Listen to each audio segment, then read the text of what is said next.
Olá, graça e paz da parte de Deus, nosso Pai, da parte do nosso Senhor e Salvador Jesus Cristo. Seja com você, esteja onde estiver, quando estiver, que a boa mão de Deus o toque e que o bom perfume de Jesus lhe traga paz que excede a todo o entendimento.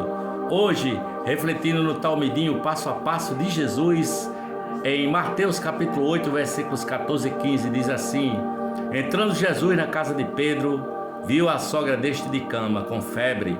Tomando-a pela mão, a febre a deixou e ela se levantou e começou a servi-lo. Mateus 8, 14 e 15. O terceiro milagre de Jesus registrado por Mateus é a cura da sogra de Pedro, né? Ela vivia em Cafarnaum, a mesma cidade onde Jesus morava, sabe? Quando curou o servo do oficial romano, Jesus usou sua autoridade para proferir, mesmo à distância, uma palavra de ordem. Dessa vez, o evangelista Mateus coloca Jesus no mesmo ambiente que aquela senhora acamada e febril. A Bíblia diz que Jesus tomou aquela mulher pelas mãos, e a febre a deixou e ela se levantou. A primeira leitura nos conduz à maravilha da diversidade da ação de Jesus. Mas se quisermos avançar um pouco na aplicação dessa história, chegaremos à profundidade e à grandeza do toque amoroso, misericordioso e compassivo de Jesus. Em uma sociedade como a nossa, em que os toques e os encontros são marcados pela violência e pelo abuso, é cada vez mais necessária a possibilidade de um toque cheio de respeito, de sacralidade, de compaixão e amor, como diz Jesus. Um toque que revela o caráter delicado, elegante e cuidadoso desse Deus, que ao nos tocar, carrega consigo nossa dor, nossa febre e tudo aquilo que nos dilacera. Peça a Deus que toque sua vida, especialmente naquelas noites em que a febre arde de forma quase insuportável. Peça também que Deus lhe dê mãos santas que toquem para curar, aliviar a dor e também para transmitir o seu amor.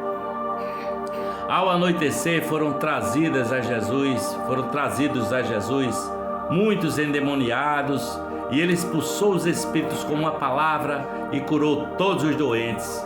E assim se cumpriu o que fora dito pelo profeta Isaías: ele tomou sobre si as nossas enfermidades e sobre si levou as nossas doenças. Mateus 8, versículos 16 e 17. O profeta Isaías disse a respeito de Jesus: certamente ele tomou sobre si as nossas enfermidades e sobre si levou as nossas doenças. Contudo, nós o consideramos castigados por Deus atingido e afligido, mas ele foi traspassado por causa das nossas transgressões, foi esmagado por causa das nossas iniquidades. O castigo que nos traz a paz estava sobre ele, e pelas suas pisaduras fomos curados. Isaías capítulo 53, versículos 4 e 5. Um dos aspectos mais extraordinários do Evangelho de Jesus é o conceito de substituição. Em alguma dimensão da existência, Jesus nos substitui, sabe? Quer sofrendo os danos do mal, assumindo toda sorte de limitações infelizes e funestas da contingência da condição humana, arcando com nossos débitos diante de Deus, quer submetendo-se ao rigor do castigo da lei. De alguma maneira, em alguma dimensão, Jesus toma o nosso lugar em seu sofrimento, em sua morte na cruz. Alguma coisa que acontece com ele, na verdade, deveria ter acontecido conosco, não é? Isaías se refere a isso quando diz que por causa das nossas transgressões ele foi traspassado. Jesus morre uma morte que era nossa, para podermos viver uma vida que sempre foi dele, a vida eterna. Muitos séculos depois dessa espantosa declaração do profeta Isaías, numa noite em Cafarnaum, Jesus expulsou os espíritos imundos que controlavam e afligiam as pessoas, e também curou os enfermos que foram trazidos à sua presença. Isso ilustra em termos concretos uma verdade do universo espiritual. Jesus tomou sobre si e em si mesmo dissolveu todas as causas e todas as forças destrutivas que causam a morte do ser humano. as forças que podem destruir qualquer ser humano, são lançadas sobre Jesus de Nazaré. Quando chega a Jesus, o poder do mal se dissolve. Jesus triunfa sobre todas e quaisquer forças destrutivas, promotoras e mantenedoras da morte. Eis o segredo do poder do Evangelho. Jesus pode fazer algo por nós, porque antes fez algo em nosso lugar. Antes de fazer algo por nós, Ele nos substituiu. Aconteceu com Ele uma coisa muito ruim, para que cada um de nós pudesse acontecer com cada um de nós uma coisa boa: perdão dos pecados, ressurreição desde já e vida abundante e vida eterna. Quando Jesus viu a multidão ao seu redor, deu ordem para que atravessassem para o outro lado do mar. Então o mestre da lei aproximou-se dele e disse: Mestre, eu te seguirei por onde quer que fores. Jesus respondeu: As raposas têm suas tocas e as aves dos céus têm seus ninhos, mas o Filho do Homem não tem onde repousar a cabeça. Outro discípulo lhe disse: Senhor, deixa-me primeiro ir sepultar o meu pai. Mas Jesus lhe disse: Siga-me e deixe que os mortos sepultem os seus próprios mortos. Jesus está tratando com candidatos a Talmidim. São homens que reconhecem a autoridade, o poder e a singularidade de Jesus em relação aos outros mestres de seu tempo e se oferecem para segui-lo. A resposta de Jesus nos coloca diante do conceito utopia. Na língua grega, a palavra topos significa lugar, entre aspas. A palavra utopia poderia ser traduzida literalmente como não lugar. O senso comum compreende utopia como quimera, fantasia, devaneio, sonho impossível. Mas em seu sentido mais literal, utopia significa algo que ainda não se realizou, que ainda não encontrou lugar no mundo. Quando Jesus diz: o Filho do Homem não tem onde repousar a cabeça, está afirmando algo como: eu sou alguém que não tem lugar neste mundo, sabe? Isso faz sentido, pois se Jesus está anunciando um reino que não é deste mundo, ele também não pode ter lugar neste mundo, sabe? O candidato a Talmide, que pede permissão para primeiro sepultar o pai, acredita não ser possível seguir Jesus de imediato, pois precisa esperar que o pai morra, né?